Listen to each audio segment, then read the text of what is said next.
Good afternoon, everybody. This is Scott DeCamp with CatchMark SportsNet, and it's Season 3, Episode 1 of the Van Dyke Mortgage WMC Sports Podcast, brought to you by Durga Insurance Group. I wish I could pronounce that right. Durga Insurance Group. Sorry about that, the fine folks at Durga. We're coming at you live. This is a new thing for us, so hopefully we all still have jobs, or at least these guys don't because they're volunteering, but yeah, at least hopefully I have a job by the time this thing is done. But we have with us co-host Ken Byard. Hi, Ken. Scott, how you doing? Good. Good. And a new co-host, Cody Cater. Hey, I'm happy to be here. Yeah, did a great job with the Coaches Show, just as Ken did a great job with the podcast. And we're in our Whitehall office here. We switched things up, like I said. We're doing it live opposed to pre-recorded. We hope you enjoy it this way, this format. We hope you'll interact with us with some comments and that kind of thing. But speaking of enhancing things, in addition to the co-host, which obviously brings up the, with adding Cody and having Ken in the looks department, it really helps me out here. Obviously. And then, but to up the ante, we have a special guest that takes it over the top, and it's Jacob Buchberger. Thanks for coming in, Jacob. Thanks for having me. Yep. So what's been going on? How about those Lions? I know he doesn't probably care about that. He's a Packers fan, but. Oh, you are? I am, yeah. Bro, I got to leave. I'm done. Sorry about that. How are the Packers doing? Yeah, that's more fun. Not great. Turned around though, hopefully. And they could. And I mean, as Lions fans, are you guys really that comfortable with, obviously, with where they're not secured anywhere, but they're playing good football at least? Yeah, I'm excited about what they're doing. I'm more excited that the Packers are terrible. So that's works for me. Right. And beating the Vikings, last night or yesterday, I think that's great. I also just like the brand of football that they're playing, and everyone's kind of getting excited about that. And you got to love, like, when your first-round draft pick from a few years ago clinches the game, when he's used to blocking. I mean, the locker room was loving that one after the game. So it's nice to see their brand, kind of coming out on Sundays as well. Did you see that play at all or not? What they're talking about? Go ahead, describe it. Break it down as a coach. Well, I think the play before, I think there was a timeout there, but a play before they had him out there in that H-back position. They ripped him across or short motion him across. Penny Sewell, basically, there. Yeah, and they short motion him lineman across. I think to try to they're running some split zone, and they called a timeout. I think they got 2 or 3 yards. I'm not sure. Then they called a timeout, and he came back out in that H-back position. And they faked it and then threw it out to the flat for him. I don't think anyone was expecting it. And the game was clinched. It was, at all. Just kind of the. He even dove to get past the sticks. The strategy within the strategy or he of the fell, game. Or he stumbled, but whatever he got. That was, it was a first down. It looked athletic, and he's like, 325 pounds, 335 pounds, something along those lines. It's just nice to see, that occur. But also, it's just nice to see that smash mouth. Hey, we were in control of most of the game. And I was there yesterday, too, as part of the Detroit Lions High School Coach of the Week panel. We had the ceremony down there for all the coaches of the week and coach of the year. And so there's a good Whitehall contingent supporting Tony Sigmund there. And it was just a cool day. It'd sell out. That was the largest crowd they've had in some time there. So right. See the Vikings lose, too, man. That's nice. So, Jacob, thanks for joining us, making the time. I know you had to kind of work some things in your schedule, but we appreciate it. Yeah, it's my pleasure. Thanks for having me. So before we get into it, we have to thank our sponsors, Grieve Law, West Michigan Joint Divorce Lawyers, Big Stone Therapies, Green Ridge Realty with Chris Dykeman and Sarah Reel, North Grove Brewers, Foundation Systems of Michigan with John Botten, Coldwell Banker with Dave Duesenberry, Scheid Plumbing, Heating, and Cooling. Special thank you again to our title sponsors, Van Dyke Mortgage, Lakeshore, whose commitment to finding you the right home loan is second to none. Their experienced licensed team is ready to work with you to ensure a smooth and timely loan process from application to closing. You can check them out at 460 West Western Avenue in Muskegon, or give them a call at 231-332-6500. And also don't forget Durga Insurance Group, I said it right that time, which looks at success through a different lens, placing the relationship with their clients first. Regardless of what stage you are at in life, they are there for you each step of the way to offer you the level of insight and care you deserve. Check them out at 1535 Fire Road, Norton Shores, or call them Monday through Friday, 9 to 5, 231-744-9106. So, reminder, we'd love to hear from you guys. It's we got Sean. You pronounce it Hadke. Is that how you pronounce his name? Hadke. He's on. Yeah. Sean's here. He says, "Gentlemen, good to see you." Yeah, good old Montague boy. Yep. So we are. Heck of a receiver back in the day. Yeah, so that's the thing I love about this live format is that's just what I was going to say. We'd love to hear from you guys. So hit us up on the comment section, and we'll give you a shout out. And if you got questions, we'll, within reason, we'll ask them on the show. So, but again, thanks again to Jacob for coming on the show. And what are you up to these days? Just lifting, and so it's this place called Grit Strength Systems. It's a gym in Hastings, Michigan. I work there and then work out there and then hit on the side in Rockford on my off days, Tuesday, Thursday, and Saturday, and just hanging out, chilling, really. You guys if you guys want to just jump in, I got a agenda here or a list to go through, but feel free, man. I mean, so take it away. Are you giving lessons too at the same time? Not right now, but No. I would be able to, yes. It's just something that if it comes up, it comes up. Okay. I'm just glad you found a shirt that fits, but I think Or one without a stain on it. hey, easy. But so what is your training regimen now? I mean, I think obviously, high school you were working out even on game day, of other sports. What? But I know Work out on game day? that's another Coach, we can't do that. that's another that's another topic for high school athletics. But you're working out on game day, and I think college you probably obviously up the ante a little bit, and you obviously put weight on. But what's your workout regimen look like right now? So right now it's normally it's about a 5-day regimen. So we do like upper body, lower body, then mobility in there on Wednesdays. So it's normally Monday, Tuesday, Wednesday, Thursday, Friday. Monday, Tuesday, upper, lower, then mobility, then upper, lower, Thursday, Friday as well. For in season, it's Tuesday, Friday for infielders for us. That's how we did it in Peoria. And then AA is just based on wherever you wanted to go, whenever you wanted to lift. How important is it to you, but like just the culture of your organization? So everybody's different. So when we were in Peoria, we were kind of like still getting our hand held basically through the whole thing. They would make sure we did it. And then AA, when I went to Springfield for a week and a half, it was all whatever you wanted to do. Like I had some guys go front squats, back squats, whenever they wanted, and then others who just wouldn't touch a weight. It just really depended on where you came from, how you believe in lifting, and what you wanted to do with that. So do you, in your off season, do you work out with a personal trainer, or you just kind of do your own thing? So the Cardinals put it into our Team Builder app, Okay. and then we just follow along that. I do basically everything. I modify some stuff. So like kettlebell rack squats, where you have kettlebells in the front rack position. I don't really do that. I do more so front squats, Zercher squats, Hackfield squats, all that type of stuff. So you have the liberties to kind of adjust the way you want? Yeah, for myself, yeah, but others don't have the ability to do that. They have to base off the kettlebell just because they're in a different program. So we go off red plus program, blue, and then white. And then depending on how long you're in the system, where you're set up for that, or injuries and that type of stuff. Do you spend equal amount of time stretching and working on agility and things like that as you do lifting? Yeah, I would say more mobility based. I wouldn't say stretching, just because mobility for myself could range from T-spine mobility, hip mobility, all that type of stuff. And then others could be simple as like they just do sprints or agility. It just really depends on your body and your body type. Well, I'm tired just listening. So That was a workout itself right there. Jeez, you're looking great. I mean, how much Thank you. how much you weigh now compared to maybe what you were your senior year at Montague? So I was 185 senior year in Montague, and then now I'm 240. Hello. You carry it well. Yeah. Wouldn't you say? I mean, I Yeah. remember being 240. I'm kind of dipped below that line again, but I don't know if I carry it quite that well. Right. I mean, what was your jump from your senior year in high school to your freshman year in college? So it was probably, I think 185 to 205, so 20-pound jump. But I really wasn't lifting that hard until my sophomore year, that winter, when I decided to like not do football anymore. When I would just focus on baseball, that's when I put on the best pounds of muscle. Yeah. I jumped to, I think, 225, 215, 220. And I came back after winter break, and everybody's like, dude, you could take steroids? Like, what's going on? And I was like, no, I went to the Montague weight room and lifted 2 hours a day and did a Jason Momoa workout for 2 weeks All right.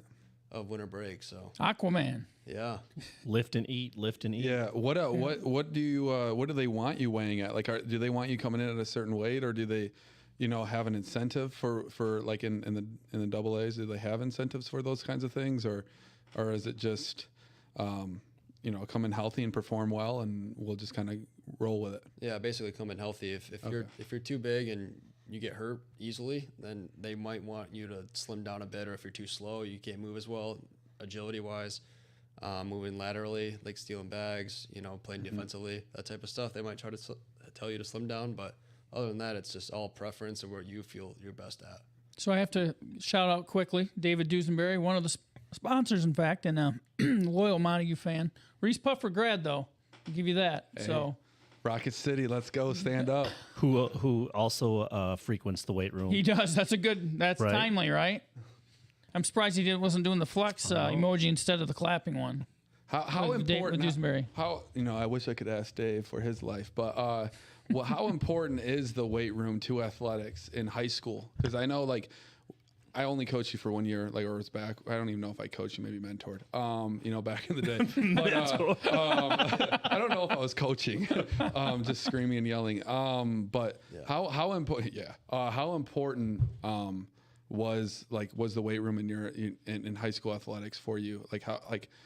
As you went into college and you looked back in your high school experience and said, man, I'm really happy that I worked out. Like, how important was that piece of your life for you? Well, I mean, I wish we worked out more, to be honest. So our my junior year back in, I think 2014, we went 2-7. That was the worst year Monty football has ever had, or whatever.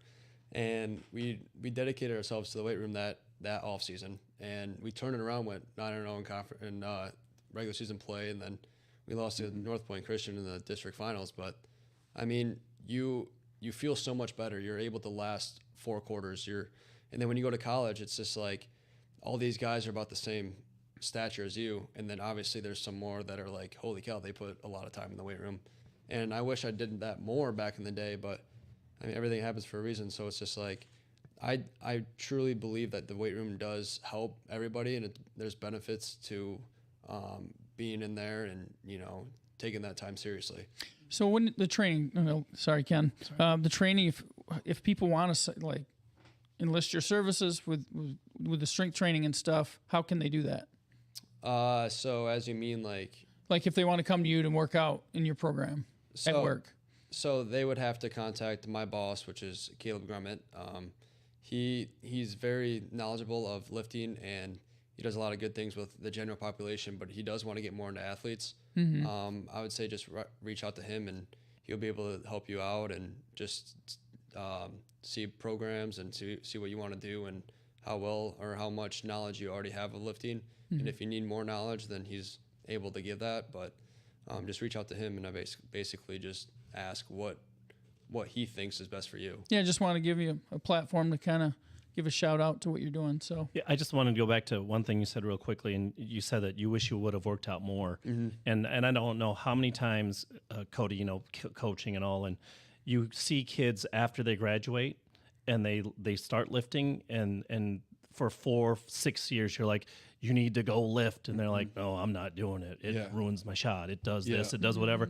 And then they leave high school and they get, they go lift, and you're like, bro, what are you doing? Like, so you're trying to get them to do the whole time, right? Just listen to us. We know what we're telling you. We know what's good for you. We know what makes you a better athlete. We know what makes you more successful. It keeps you safe. Like, we know those things. Injury prevention, all that stuff. The amount of excuses, frustrating. And the excuses too that you hear, like why you don't, and then you do have a story like Jake here, and you're just kind of like, that dude used to deadlift and squat on game days for basketball and have 20 points a game. Right. Maybe not that high, but 20 rebounds. All right. Sounds good though. 18. But I do think the amount of excuses that we hear, and like I've never heard the coach say, "Give me the dumb, weaker person." Like, hey, that's the guy I want in my squad. That's the guy who I want leading us. Like, there's really no exceptions when you want to play at the next level.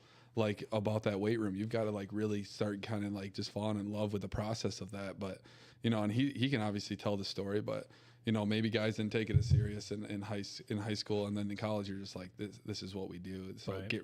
get prepared for it. Well, I think more so now than when I was in school, and when you were in school, Cody. Like the weight room isn't an option now; it's a requirement in order for you to even compete.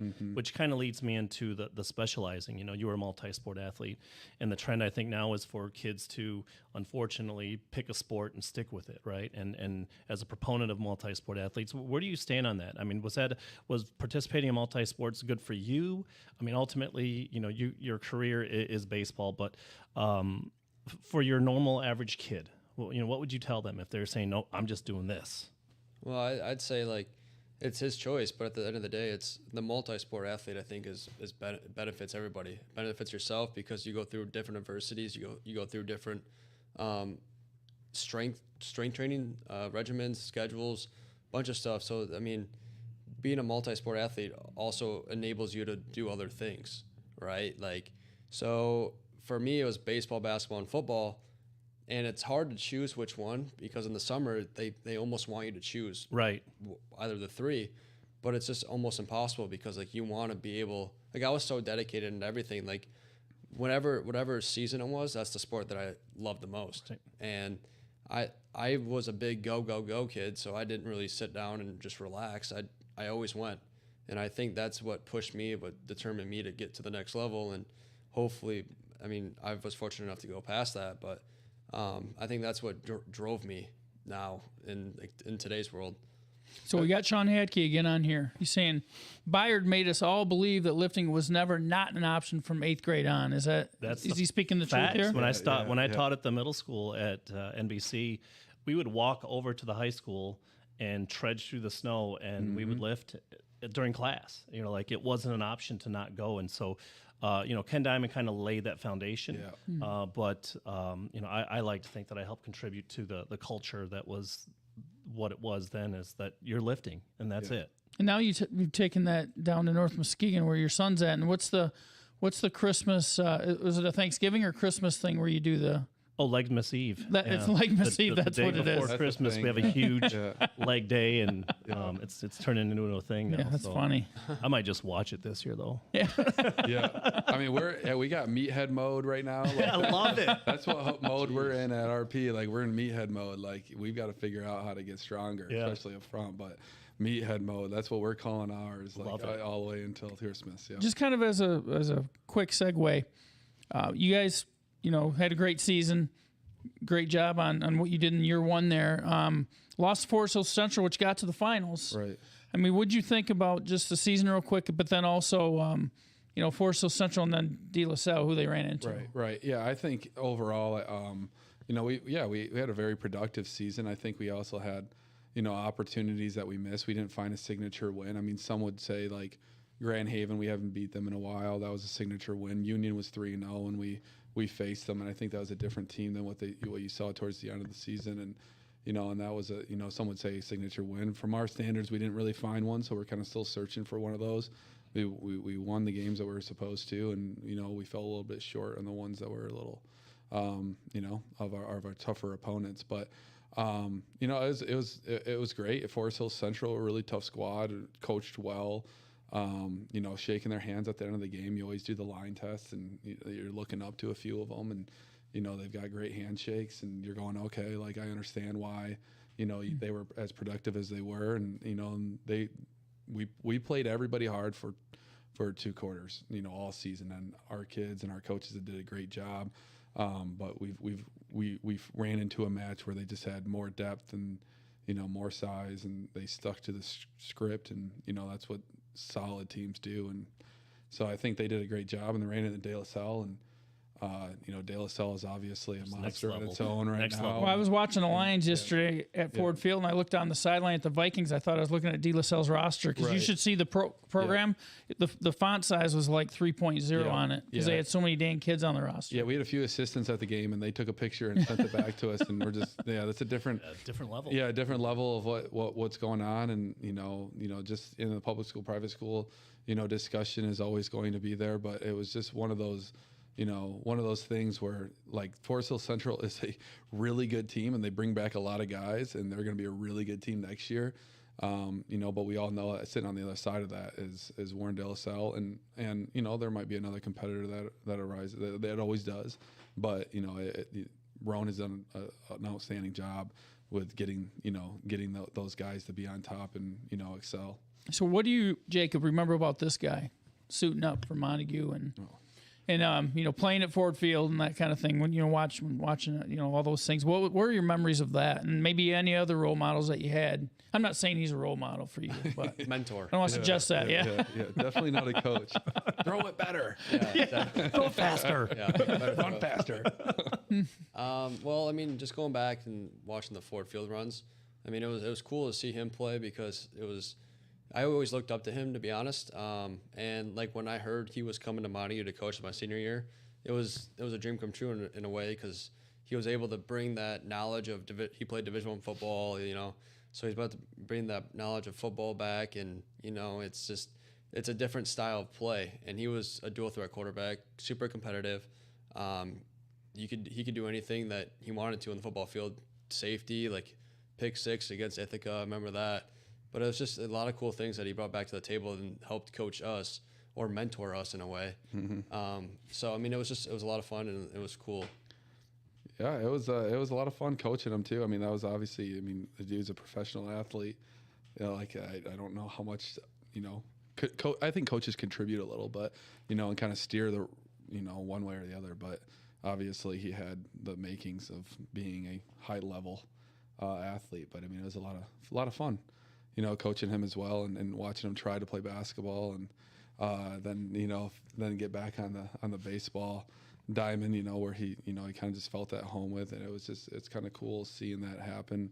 You know, I went to Davenport to play 2 sports, you know, and you know, because he's just in love with competing, and then watching him, you know, his career play out. You know, definitely not the lovey-dovey type, but you know, text messages going back and forth, and it's cool to see this whole thing kind of work out for him. And you know, obviously all of Montague's really proud of him. You know, and people are starting to figure out how to say his name. That's cool as well throughout the nation. But Buchberger. Yeah. Really, what are the variations that you hear on that? Oh, Buchberger, Buchberger. Yeah. Literally anything you name it, it's probably been said. Yeah. What's the origin? Like, where's your German? Okay. Yeah. All right. Okay. But yeah, I mean, it's really cool to kind of just see the whole thing kind of play out. And even at the time, Davenport was not D2, like when you were getting recruited, but they were making that move, right? Yeah. So I think just during that whole transition, a lot of things are up in the air, and it just worked out for him because he's obviously pretty resilient and a professional athlete. 240 pounds, man. Like that's pretty outstanding. When he was 185, I remember he broke the rushing record against Ravenna and the scoring record and all that. It was a lot of fun. Yeah, you know, seeing him kind of compete. So, on that topic of multi-sporting, you know, playing those sports, what would you say to young athletes today in terms of, you see the specialization going on, and but what would you say? Are you a proponent of multi-sports? I mean, I would imagine you are because you did it. But what would you say about kids now? I think it benefits them for sure. Well, like if you look at, so this kid Maxwell Clark, he's a baseball guy out of, I believe, Indiana, Vanderbilt commit, but he's also playing football, doing basketball. I think he's a senior. He squatted like 450 or 500 pounds. So he's a good sized dude, but he's like baseball, so I think number 2 prospect or something like that. And he does multi-sports. Mm-hmm. So it's just like, there's a correlation between multi-sports and the best athletes around, I feel like. I just couldn't imagine growing up just playing one thing. Yeah. Like, I think we're all too competitive, too energetic. Our parents probably would have went crazy and broke. Oh, for sure. Just doing one thing year round, like, good. That just would be boring to me. I don't know if I could do that. So how did basketball help you in baseball, though? Like, let's not talk about football, because I'm the meathead football head coach, right? But how did basketball help you with baseball? So you think agility, right? Mm-hmm. So like being able to move laterally with stealing bags, you got to move laterally. If you don't move laterally, you're not going to steal any bags. Defensively, you play in center field or you play in third base, you're going to have to move laterally. You have to be able to have that quick first step. And the only way you get through that is if baseball or basketball, which you perform defensively, quick first steps, or even offensively when you try to get around somebody, that quick first step. So there's a lot of correlations between the two that people don't really understand. until they go through the motions or go through it. So do you see yourself more of a third baseman or an outfielder? Like which one doesn't matter? To me, it doesn't matter. I feel more comfortable at third. Okay. But I've played some outfield. I know that I played a handful of left, a couple games in right, and then some second base, some third base, first base. Third's kind of your home. Yeah, I'd say more so of that or second probably. So what is life like in the minors? And what's that like? What's the daily grind? What are the bus trips, et cetera? I mean, what's that really like? So Springfield actually has it way worse than Peoria did. So Springfield, we had to bus to Tulsa, which is probably the closest game, which is still 3.5 hours away. Oh. So luckily for us, it's a week schedule now, or a week road trip, versus back in the day when it was you go to Tulsa on a Tuesday and then you're home on a Wednesday.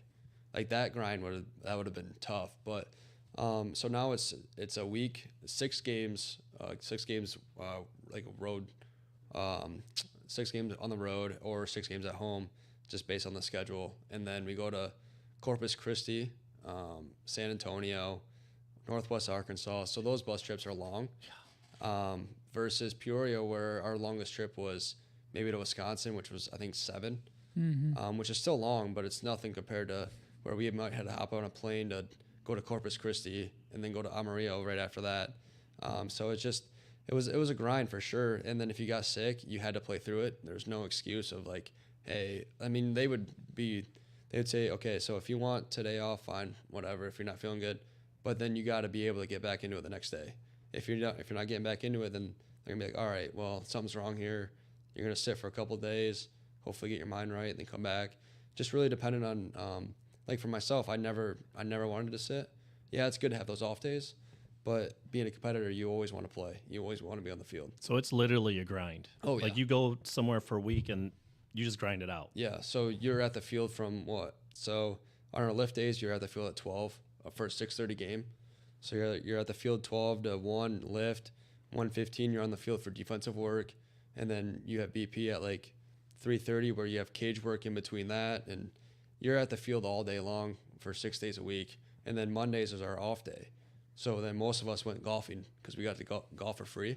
So we just went golfing for that off day and just been outside and just have a lot of fun with our teammates. Besides golfing, how do you occupy yourself like through those road trips? Like, are you getting feedback on your swing? Do you have a swing coach or however that works? Like you're getting feedback on the camera, or like, are you reading? Are you listening to music? Are you listening to this podcast? Tune in on every Monday at 4 o'clock. Good job, Cody. Yeah. Are you like, what's your, like, how do you, I guess, just stay balanced in your life off of the field?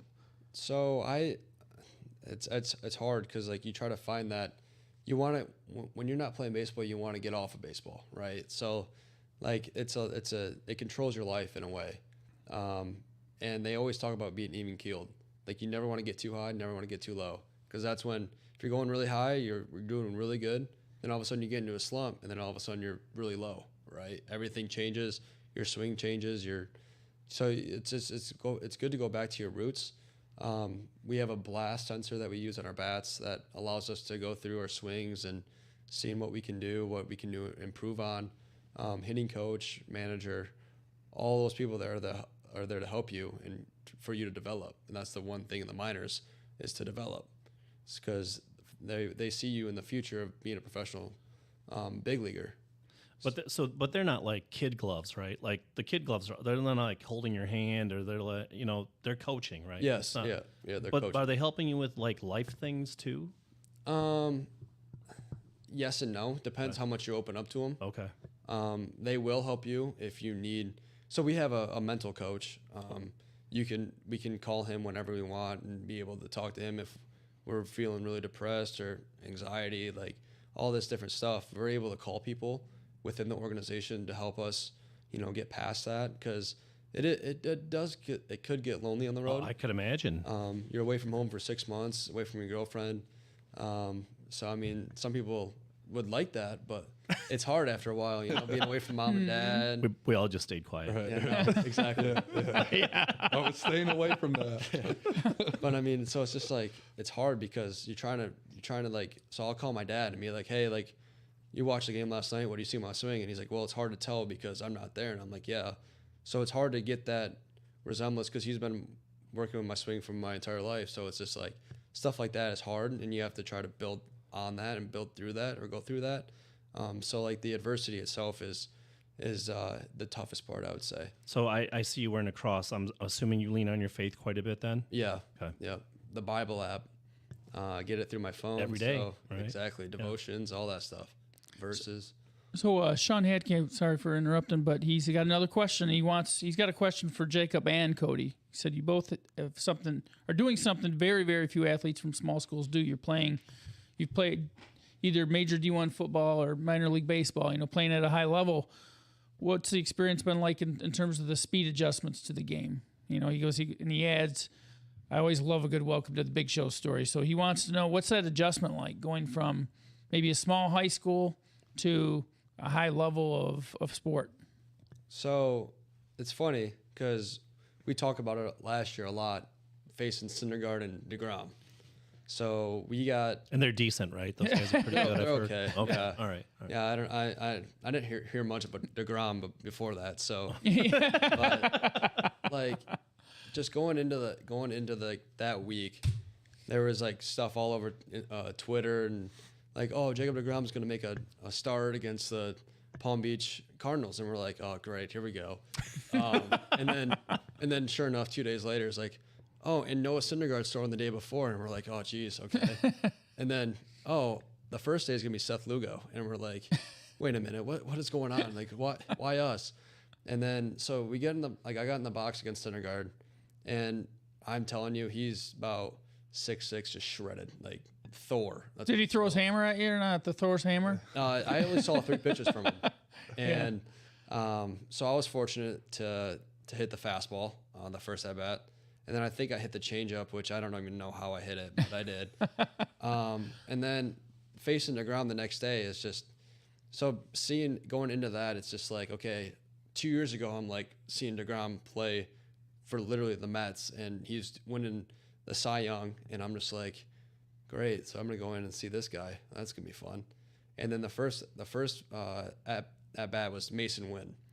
He threw the ball 102 on the outside corner. Have you ever seen that before? No. Okay. First time. Yeah. And Mason comes back to the dugout. He goes, that's not that fast.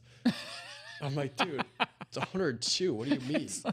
And he's just like, dude, it's flat. I'm like, yeah, it can be flat. I don't care. It's Doesn't matter. That's still, it's like in Arizona, it's a dry heat. Right. Yeah. And I'm just like, Right, dude, okay. Right. All right. Still 110 degrees out here. So he got on through an error. And my at-bat, I come up. I think I was batting cleanup hitter that day. And he throws a first pitch 102 on the outside corner, 101. I followed off to the right side. Next pitch, same exact spot, maybe a half a ball off, and we had ABS system, so it's automated ball strike system. And somehow the computer called it a ball. And I'm like, that's a strike. Okay, I'll take it. It was 102. I blinked, and the ball's already in the mid. I was just like, what's That's the world? insane. And then he threw a 94-mile-an-hour slider that I kind of like put just like a half swing, weak ground ball to third, almost beat it out, got out, whatever. And everybody's like, okay, he struck out all 9 of our batters, or all 8 of our 9 outs were strikeouts, and I was the only one that put the ball in play off him. Not a boy. So I mean, I was kind of stoked about that. Yeah. But then Twitter would be blowing up, and I'm just like, I still got out. Like, to me, it's just like I still got out. I was still 0 for 1 off him, so I wasn't happy. But everybody was blowing up, like, oh, get this guy signed, or like moved on to the next level, all this type of stuff. And I was like, touched him. Exactly. Yeah. So I was like, oh, that's kind of cool. But at the end of the day, I was still 0 for 1. I've covered some professional stuff like Tigers and stuff like that, and there's still people at the end of the day that's like people put an aura around these guys, and yeah, I get it because they got a really unique special skill.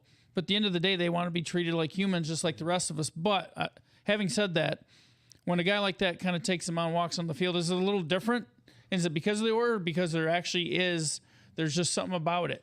Or you guys try not to kind of you're like, we're on the same field, we're just going to compete, or is it not really that way? I don't know. Well, you want to compete because, I mean, you're a competitor. If you go up there and just say, oh, I'm already Instead of being odd, right? Yeah, exactly. So you go in the box and you're like, oh, I'm already beat. Like this is DeGrom. I'm not going to do anything. I'm not going to do good.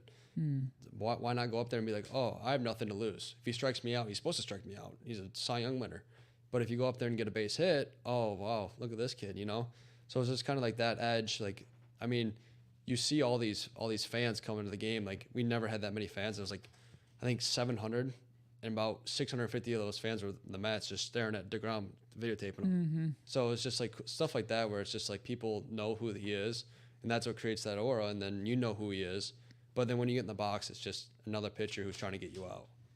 I mean, you're downplaying it, but like, how much do you live for that moment? Like at the end of the day, like that's a little bit of a blessing too, to have this dude line up, you know, on the mound against you. Like you've got to have that perspective too, right? Like, I mean, you weren't like, oh crap, like I gotta go against this guy. Were you kind of like, all right, let's like see, let's see how this pans out. Yeah, I mean, you want to see the best, right? Exactly. Yeah. I mean, you're gonna have to play the best at some point if you get up there. Like, so I mean, seeing that at such a young age, where I was just new into pro ball, like that was my, I think it was our 3rd week of the season. Like, it was cool to see because it's like the competitive nature where you're like, oh, cool, I'm gonna have to see this anyway. Like, I'd love to see it now, get it over with. You know, you already seen the best. Like nobody else is gonna compare to DeGrom or even Syndergaard, like in his prime, like all that type of stuff, which is it's really cool. Do they carry themselves differently though? Kind of like jumping on Scott's question here, like, do you see? I mean, you carried yourself differently than maybe some of the other guys at Montague football, you know, just because of who you were, you know, and then you get to college and you're starting to look around and you're going, okay, that guy's really good. I want to carry myself kind of like that guy. Like, did you see that at a young age and be like, he carries himself differently, or there's something magical about this guy? Yeah. I mean, he had, you know, it's just another guy. I get that, but like, did you have that vision of like, okay, there's, I can see what makes the way he walks, the way that he throws, the way that warms up, ways he prepares, like those things. The preparation. That you could just tell. Apart, okay. Yeah, that's fascinating to me. Yeah, just to see the way that, you know, even I love watching basketball warm-ups. I like watching both sides and kind of trying to select who's the guys are, but I also like just watching the guys that I know that are really good, just watch them warm up and just see how locked in they are and how focused they are, but also just like the way that they clap hands with the teammates, or the way that they talk to other teammates, or talk to their coach, or talk to the ref. Man, that's the stuff that gets, I think, the coaches going and the competitors going. Like, you can tell too. You can tell who the guys are. Yeah. Well, even for DeGrom, like they scored, I think, 2 runs in the first inning before even or he might have got not like just out of the inning or whatever. They scored 2 runs. He's getting off the bench, clapping people up, like got him Chick-fil-A before the game, like buys him dinner after the game. Like when Harrison Bader came and played with us for a week or like 4 or 5 days, he bought us dinner too. Like stuff like that, cool. Where like it goes a long way, because it's just like, okay. Yeah. Because they get it, right? Exactly. They know they can be empathetic, and that's cool. Yeah. So what's your outlook for 2023? I mean, what do you, obviously I know what the goal is, but how are you feeling going into this next season? I feel really good. I mean, I perfected my swing a little bit. Not perfected it, but, you know, trying to work towards perfection, getting better attack angles, launch angles, all that type of stuff. So I'm playing with my stance and swing a little bit right now. It's feeling good. I went down in October for a performance camp, and basically they just told us what we needed to work on when we went down there for a week in Jupiter, Florida. And it was a good time, a lot of fun, a lot of cool guys. The whole front office was there, so that was really cool. And basically we just went down there, got all our testing numbers, all that type of stuff, our 4D swing metrics.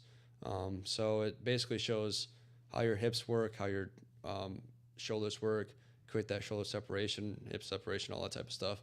So it was really good. So now I'm just trying to perfect that and just get better with that.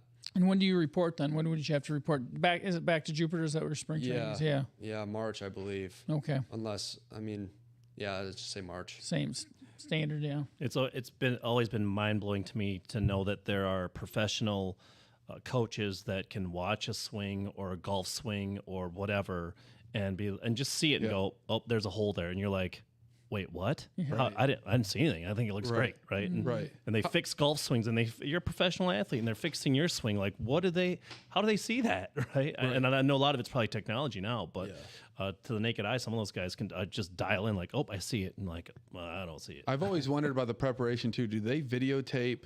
Do you guys watch tape on the pitcher?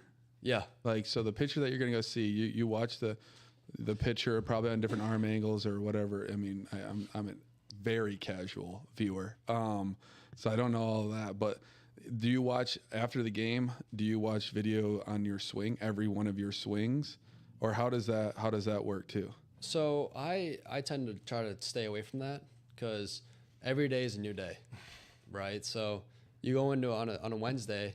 Yeah, I don't know if you knew that every day is a new day. I don't know if you knew that or not. So I don't know. They all run together. Because it feels like Monday They all run sometimes together. all week. yeah. Yeah. But like so Hashtag. on a Wednesday, like say you go into the cage and you're just like, oh wow, this bat feels really heavy today.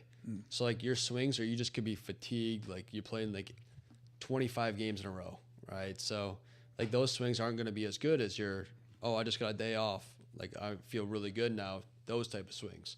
So like some days I feel better than other days, and that's where you kind of have to learn, like, okay, I can't judge it off this swing.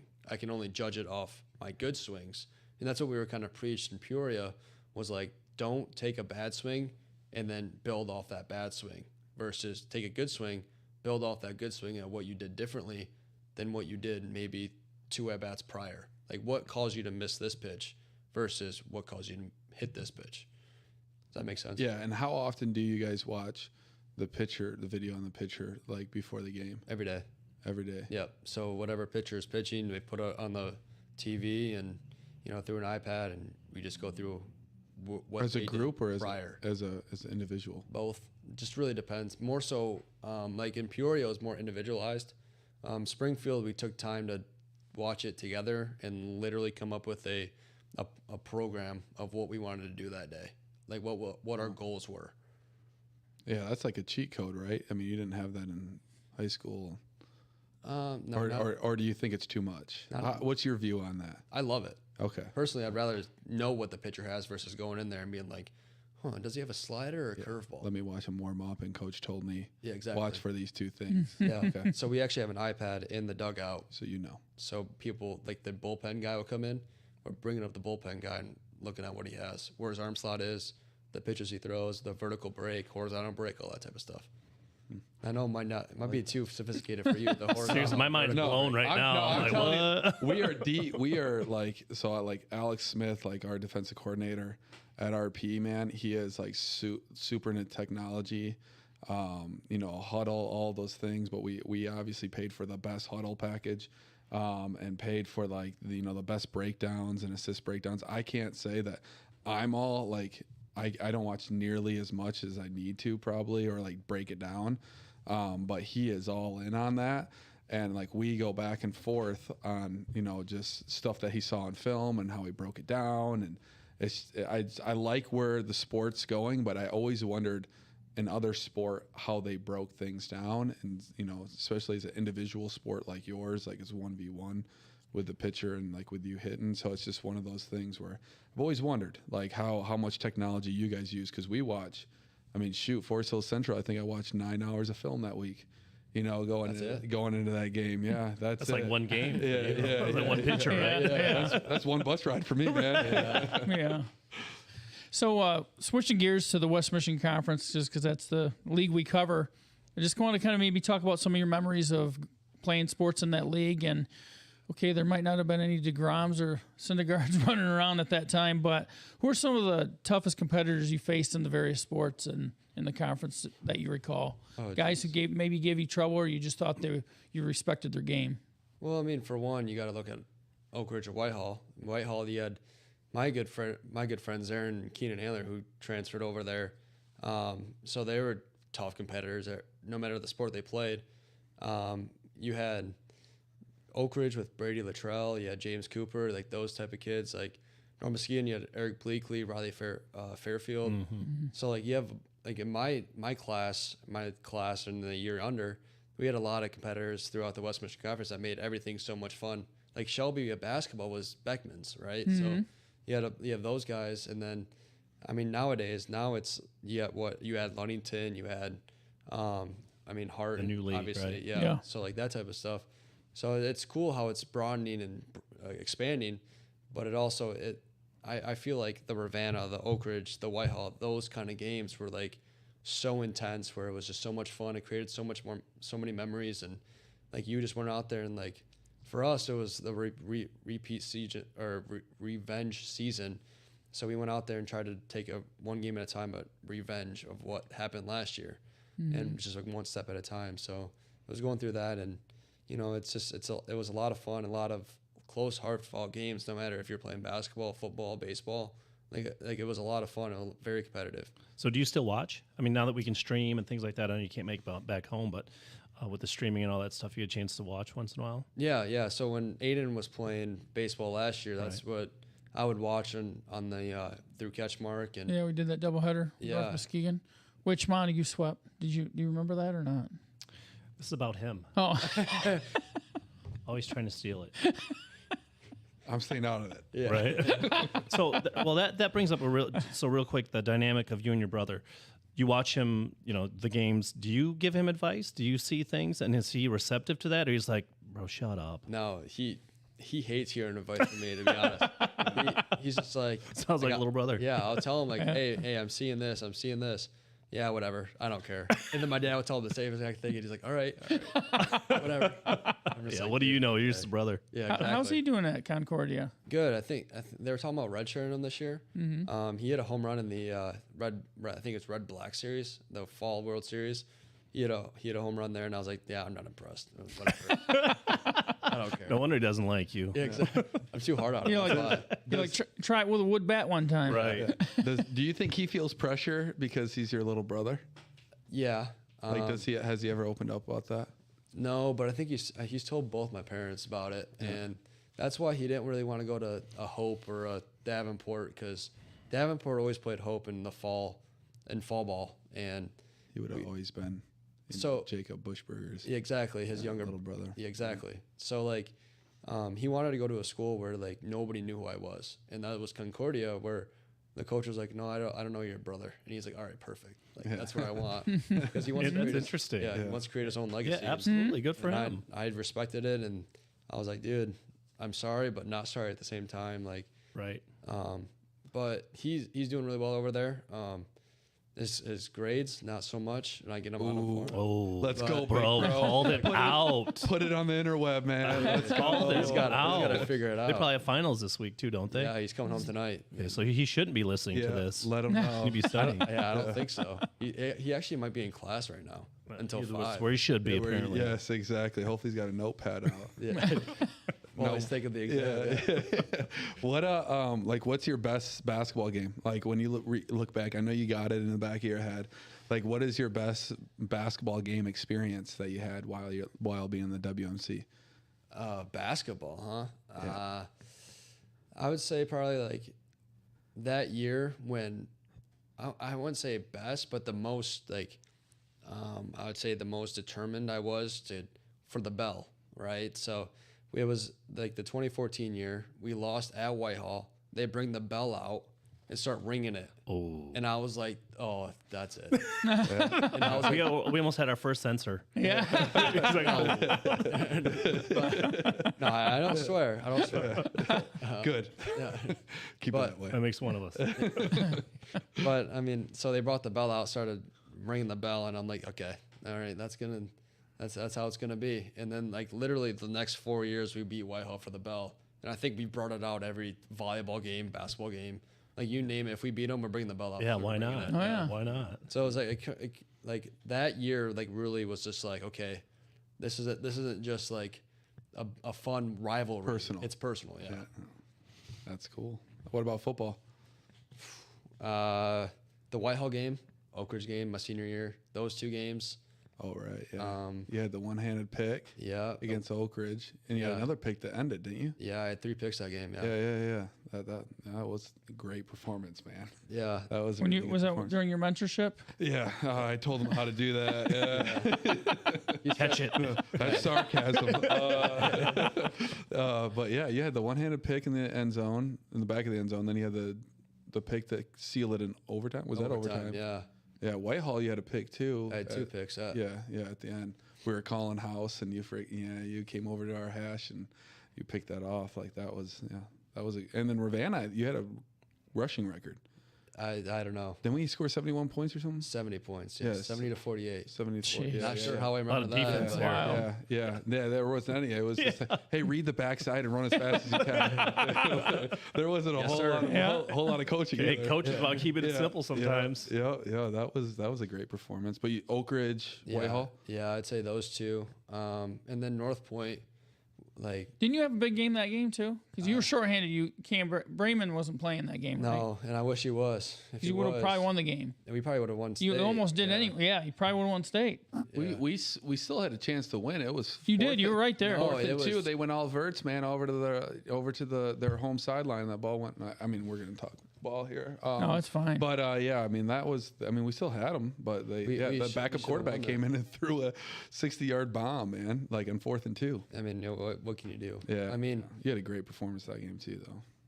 Was I think it's Willikis the playing then, or was that before or after his time? Who? Kenny Willikis. That was right after, year after. Okay. but his brother Yes. was a sophomore. I Char, believe. Yeah. Charlie or Char Willikis was on the team. then? Yeah. They had a good team. Yeah. No, they were. No, they were good. Yeah. Was Tim Swore coaching? I Yep. think he was, right? Yeah. Yep. He. Yeah. Yeah. So that actually North Point Christian, that game, it was 4th and I think 3rd and 5 or 3rd and 6. We called I want to say Chicago Keep. Yeah, it was. Yeah, and I came up 2 yards short, and I still to this day. Yep. I'm like, why couldn't I just get another 2 yards? We did a 4th quarter or a 4-minute drill in the 4th quarter, and we went all the way down to like the 20, and then it was like a 4th and 2, 3rd and 2 situation. We didn't get. Yeah, I think it was like 4th and 3, called Chicago, and we didn't get it. And then they went out and they marched all the way down. Quarterback got hurt in the 2-minute drill. Backup quarterback came in and like 4th and 2. They ran all verts and he completed the pass, and it was devastating. And then we had to quickly try to come back, and we marched a little bit and lost with the ball in our hand. 31-28. Yeah. So It was tough, but I mean, like I said, if we had Cam, yeah, great senior performance though. So if you're a kid listening, you remember all that stuff, right? You do. So enjoy the moments while you can. 'Cause you remember them. I don't think you live by it, No. like you Right. move on. Like but- there's a lot of like, even my wife, if she was listening to this, she'd be like, "You're living in the glory days," But you remember the experience that you had because you probably put so much into it. Oh, yeah. So that it mattered, in the means of just like your performance in the game and those kinds of things. I mean, well, like we wanted to win it for Cam because Yeah. we're like, okay, so Cam broke his hand, right? So he breaks his hand in week 9. We're already up 14-0. Dude has like 12 tackles in defense in the first two defensive possessions, and he comes out broken his hand, creates a V or whatever, and we're like, holy cow, it's gross. yeah. It was gross. He said, I broke my hand. He's holding his Yeah. hand It's up, just- running off the field. His one finger was pushed back into his Oh. palm. And it was all it was gross. It was disgusting in Fremont in that clay field. Yeah. And we're just like, oh my gosh. So we're like, okay, we're going to get him back for Dalton Kellogg. Doesn't come back. And we're like, all right. We'll win this game, get him back in North Point Christian. Doesn't come back. And we're like, all right, we got to win this one. We got to win this one. And keep trying So to we build come it. back. Right. Exactly. So, and then I felt so bad for him. Yeah. His senior year, he tore his ACL, missed entire basketball, and then baseball too.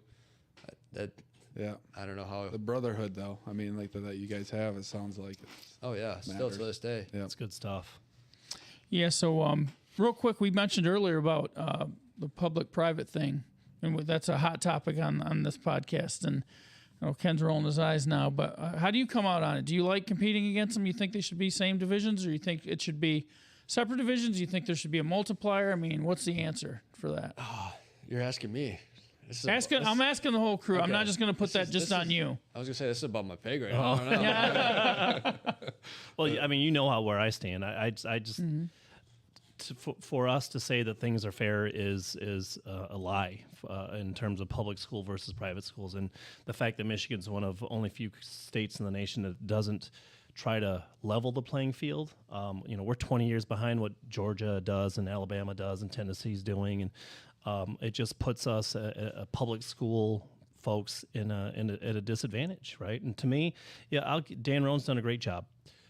I probably could do the same thing there with the studs they have there, and not taking anything away from him. But when you can get the best of the best, you should be the best. And so I'll always feel that way until something changes. And why the Football Coaches Association doesn't push that more, I'm not sure why. A lot of what the MHSA does is East Side driven, and so there's a lot of private schools over there. So who knows? But I don't know. I think there's something to be said about the fairness, the levity. Yeah, I think going down to Georgia, I learned a whole new system. That was really cool, to kind of see how they divide the playing field and how they make regions up, and how they make that call every year that or every 2 years I think it is, if whatever region you're in. Based off of enrollment, and then the schools around you, and then the private schools are tucked away and they play in a whole different division, and they never. The only time I think they compete, is like in a scrimmage. They never actually, public will never compete against one another, but I could be wrong on that. And then with Michigan, I just level the playing field. I'm a public school guy, and I coach at a public school. I've only coached at public schools. So I'm obviously a huge, I'm pro public schools, and I want to see, those guys be able to compete, even in the final game with, as things kind of, however they play out, but the public school, I'll always, will root for a public school in a state championship, no matter the sport, just because of certain groups come around at certain times and you just want to see them prevail. You just want to see them succeed because there's just a special group of boys or girls, at that moment, and they all come from one community, and maybe there's a few move-ins and however that plays out, but more times than not, there's just a community backing them, and it's special. I lived it. It's a lot of fun. When you see it kind of get played out, and we beat private schools, but we also lost private schools. So to me, you can't tell me that DLSL wins the state finals against a public school by 30. That right there shows you, the best public school in their division lost to them by 30. Something's wrong. Right. That right there tells me something's wrong. Yeah. But I mean, you even look at, I was down at Ford Field both days, covered some games for the MHSA freelancing for them, and watching King and Muskegon, and King, I guess, was a Division IV school, opted up to Division III. Yeah, you talk about some Whitehall. Can you imagine Whitehall and South Christian trying to match up with that? There's no way. Right. So, I mean, they were a legit MHSA Division I type talent team. They could have competed with those teams, and they did. They beat Cass Tech. They split with them. They could have probably played with Belleville. They probably, they could have played De La Salle. De La Salle was, but they, I mean, it's just, and they're a public school. It's a little different, though. They're also, I think, what you call a magnet school, too, where you attract some different kind of magnet kids school for NFL kids. Yeah. It's an NFL magnet. It's a different playing field, too, on the east side. How just the rules that they play by, it sounds like it's a little bit different, or appears that way. I've never been over there, so I don't know. But I do think that, the private and public school, it seems like it's getting louder. As the years go on. I felt like on Twitter this year it was pretty loud. After the first day, where it was all a lot of private schools had won. So and the scoring was such a gap in scoring. Yeah, because you look at that Division VI final with West Catholic against Negaunee. I mean, that's an apples to oranges kind of thing there. But I've always been of the belief. I love being able to compete against the private school, because when you beat them, it's pretty sweet, being a small school, public school kid. Right. But I guess as things go on, I guess I wouldn't be opposed to a multiplier or something like that. Right. Yeah, I think whatever they decide, we're gonna have to play by their rules. But I do like that fact as well. Like, hey, let's put the private school on the other side, and let's see kind of what comes out of this, and see kind of where we add up. And I know that's got to be Forest Hill Central going into that game. I mean, like, let's go do this for the public schools. Let's go see where we add up, or in the state, just because we know who they played and we know what type of talent they have. Right. I think it's a great thing, but also at the same time, you do, as a casual fan, you kind of go, you know what, like, it'd be nice to see public versus public right here. Like the Gladwin Frankenmuth game was, a lot of fun to watch. And a rarity. Yeah, It was. and it was a lot of fun to watch. Yeah, just because it was just two communities going at it, and you could just tell the magnitude of the game for that community. Right. It wasn't like, oh, we're just here again. Like you could Right. tell, like they were excited. The whole town kind of shut down to go watch it, and that part of it is just, it's rare to see that maybe across the board when private schools just go there every year. All right, well, we got to give one more shout out to our sponsors. It's Grieve Law, Big Stone Therapies, Green Ridge Realty with Chris Dykman, Sarah Reel, North Grove Brewers, Foundation Systems of Michigan with John Botten, Coldwell Banker with The Ripped, David Dusenberry, Scheid Plumbing, Heating, and Cooling, and then our title sponsors, Van Dyke Mortgage, Lakeshore, and Durga Insurance Group. I have to give a shout out to happy birthday to Jacob's mother, Christine. Hope she having a great day. But you guys have any final thoughts before we sign off on this episode? Oh, good times. Yeah, no censor button. Yeah, exactly. And it was great to see you. I think you're back. You're going to bring your mom out to dinner. Mm-hmm. Yeah, right after this. Yeah, that's a good deal. Where are you guys going? To that new place, the Kobe. Is it Kobe Cafe? Kobe Cafe. Oh yeah, Kobe Cafe. Yeah. Okay, new sponsor. I've been there. Yeah, Yeah, new sponsor. Pretty good. It Yeah. sounds like there we go. We're throwing their name. That's Kobe Cafe. Yeah. We'll give us a call. Right. Right. We'll make something work. But Take a sponsorship form with you. yeah. And So good no, luck. And good luck to Jake. Yeah, good luck. Thanks Good a luck. lot, Jacob, for being on. Best wishes to you. And again, thanks to everybody. Thanks to you guys as well. So, and thanks to our loyal fans, Sean Hadke and Dave Dusenberry in the comment section. So that'll wrap it up for us for season 3, episode 1 of the CatchMark Sports Podcast. Have a good night, everybody.